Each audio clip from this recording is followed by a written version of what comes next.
Salut la tribu, j'espère que vous allez bien. Aujourd'hui, on va parler des crowdfunding immobiliers.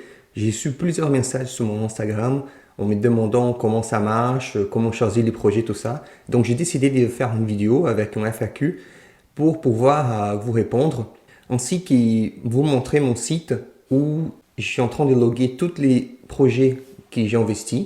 Donc, aujourd'hui, je suis à 18 000 euros. Il y a 23 projets, mais je compte augmenter ça. Dès qu'il y a des bons projets, j'ai investi 1000 euros et je vais vous montrer tout ça. Bien entendu, cette vidéo ne constitue pas une recommandation d'achat. Je ne connais pas votre situation. Je ne vous connais pas tout simplement. C'est juste pour partager mon expérience. Et si vous êtes intéressé, ça va vous donner plus d'informations pour pouvoir investir sereinement dans les crowdfunding. Donc, après avoir regardé cette vidéo, si vous êtes toujours intéressé par les crowdfunding, je vais vous laisser en description un lien pour investir chez Club Funding où vous allez avoir 100 euros offerts. Par contre, ces liens-là, il est réservé qu'aux 50 premiers inscrits.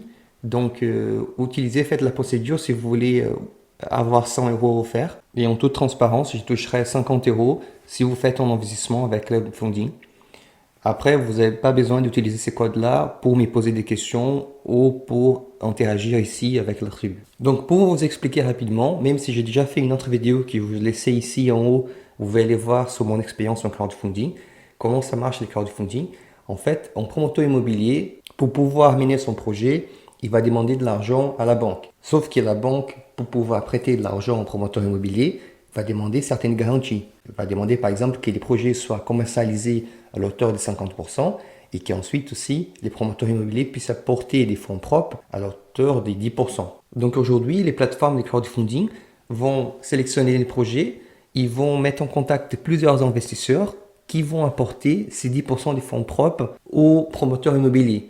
Et en contrepartie, les promoteurs immobiliers vont payer un taux d'intérêt assez élevé à ces gens-là. Et donc, en fait, qu'est-ce qui fait la plateforme? La plateforme, elle va sélectionner les projets. Elle va déjà regarder les taux de commercialisation, par exemple, ou les permis de construire s'il était obtenu, quels sont les risques du projet, quels sont les autres programmes que les constructeurs ont fait. Aussi, par exemple, quels sont les concurrents dans cette zone, quel est le prix du mètre carré des concurrents sur cette zone-là. Et surtout, elle va regarder aussi quelle marge les promoteurs y font sur ces projets-là. Il va vous dire quel est les points morts de l'opération. Est-ce que l'opération aujourd'hui, elle est déjà rentable? Ou est-ce qu'il faut qu'ils vendent encore quelques lots pour que les projets soient rentables? Vous voyez que ce n'est pas les mêmes risques s'il doit encore vendre des lots pour que les projets soient rentables ou s'il est déjà atteint les points morts de l'opération.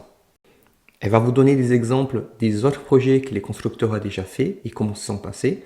Elle va regarder aussi les comptes du promoteur immobilier. Par exemple, quelles sont les dettes qu'il y a aujourd'hui et quels sont ses capitaux propres. Donc, vous allez pouvoir voir si ces promoteurs, il est très endetté ou pas. Et donc, il va faire tout un bilan de la situation du projet et du promoteur. Maintenant, en parlant des questions, une question qu'on ne me pose jamais, mais qui pour moi, c'est la question la plus importante, c'est comment vérifier la légalité d'une plateforme en France. Parce que c'est très simple aujourd'hui à faire un site. Donc, quelqu'un pourrait créer un site de crowdfunding et prendre votre argent. Donc, voilà. Donc, en France, l'AMF surveille toutes ces plateformes. Donc, vous allez sur le site de la plateforme en question. Ici, par exemple, Humanity. Tout en bas du site, normalement, vous allez trouver un numéro d'immatriculation à l'OREAS. Donc, vous prenez ce numéro-là, vous allez sur le site de l'OREAS, vous tapez l'immatriculation sur la barre de recherche, et ensuite, vous trouvez bien qu'il s'agit de quelqu'un qui est certifié, donc quelqu'un qui est, par exemple, un conseiller en investissement financier. Et donc là, ils suivent les règles de l'AMF, ils ont le droit de faire du crowdfunding en France. Deuxième question, c'est quoi la rentabilité qu'on peut attendre avec les crowdfunding?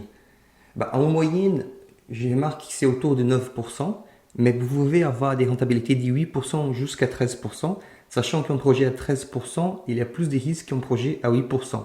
Et la durée, normalement, c'est de 9 mois jusqu'à 36 mois. Quel est le taux de défaut des plateformes? Globalement, le taux de défaut est très bas et la majorité des plateformes sont au taux de défaut de 0%. Si vous voulez connaître les taux de défaut de plateforme, vous pouvez aller sur mon site tribudesinvestisseurs.fr. Là, j'affiche un tableau avec les taux de défaut des différentes plateformes. Quels sont les points que je regarde pour sélectionner un projet? Personnellement, je sélectionne des projets qui ont un taux de commercialisation assez fort, par exemple 70%. Je regarde aussi la marge de l'opération parce que si jamais il y a un problème avec une vente ou avec un des lots, Du coup, il faut que l'opérateur puisse avoir de la marge de la négociation. Donc, au moins 5%. 5%, c'est déjà assez faible. Je préfère avec les projets avec des taux, des marges plus importantes. Je regarde aussi l'expérience du promoteur. Est-ce que le promoteur a déjà fait d'autres projets pareils dans la même région? Est-ce qu'il s'y connaît bien ou pas? Et ensuite, je vais regarder aussi dans les tableaux qui sont fournis par la plateforme, quel est son taux d'endettement? Combien il possède de capitaux propres? Parce qu'en cas de coup dur, est-ce que les promoteurs il peut payer ses dettes? En fait, une question qu'on me pose assez régulièrement, c'est qu'est-ce qui se passe si la plateforme fait faillite? Et en fait, vous voyez ici à l'écran, ça c'est la réponse que l'AMF m'a fait en montrant bien qu'en fait la plateforme n'étant qu'un intermédiaire, les projets immobiliers ils continuent à se dérouler même si la plateforme n'existait plus. Et donc, il y aurait moyen de récupérer votre argent même si la plateforme n'existait plus parce que la plateforme, quand elle a créé les projets immobiliers des prêts, elle va créer aussi une société à côté. Et donc, même si le site disparaît, après, cette société a continué d'exister. Donc, bien sûr, ça va être plus compliqué de récupérer l'argent, mais avec l'AMF et d'autres organismes, vous allez pouvoir récupérer votre argent. Une autre question qui revient assez régulièrement, c'est qui garde vos sous? Et donc, vous voyez ici dans l'exemple du Homunity, Homunity ne détient pas vos fonds en fait. Elle utilise un intermédiaire, les prestataires bancaires, dans ce cas MangoPay, c'est une filiale de Crédit Mutuel. Et donc, c'est elle qui va gérer vos sous. Quelles sont les garanties? Déjà, il faut vraiment être au courant que si les projets échouent ou que si les promoteurs ont un problème, vous pouvez perdre tout votre argent. Cependant, chaque projet va vous proposer des différentes garanties. Donc ici, j'ai listé quelques-unes et je trouve que sur le site des Club Funding, c'est vraiment très bien expliqué quoi ça vaut chaque garantie. Mais voilà, chaque projet, en fait, ils vont essayer de vous donner des garanties en cas de problème avec les projets.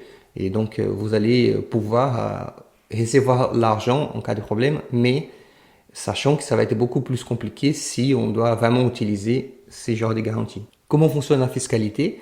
La fiscalité, en fait, ça va être la flat tax. Donc, ça va être 30% sur les gains que vous allez avoir sur l'opération.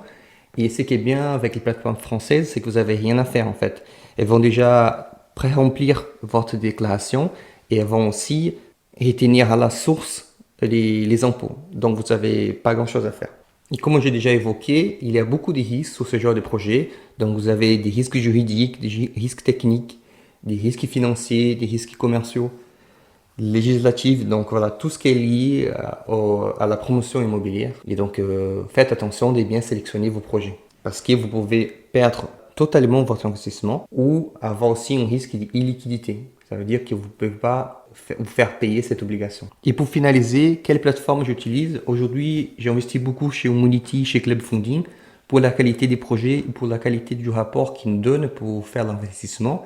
Mais j'utilise plein d'autres plateformes. Vous pouvez aller voir sur mon site tribudesinvestisseurs.fr où j'ai fait des mises à jour régulièrement sur tous les projets que j'ai investis.